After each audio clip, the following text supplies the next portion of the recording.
Today, guys, I'm going to show you how to install a USP 40 cal compact 12 round mag to take it down to 10. It's a very simple block to install. Take your handy punch in the retaining plate, remove the floor plate, set that aside. Go ahead and just pull the spring out, the body of the magazine. Take the retaining plate off the spring. Go ahead, set the spring and follow it back in the body of the magazine. The block is going to go onto the spring just like this, with the retaining plate going back in. So you're just going to put it back together just like you disassemble it.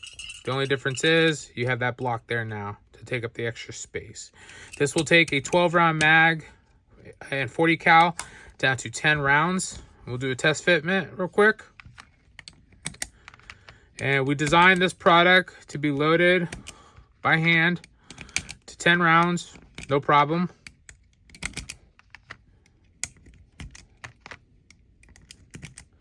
Okay, it's a 9 and your 10th round.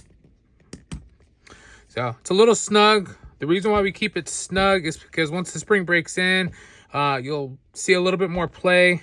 Also, we designed most of our blocks to be loaded by hand, be tight on the 10th round. So if somebody uses a mag loader, they're not able to squeeze an 11th round in there if we make the block too short. If you guys have any questions, please reach out to us at magblocks@gmail.com. Thank you.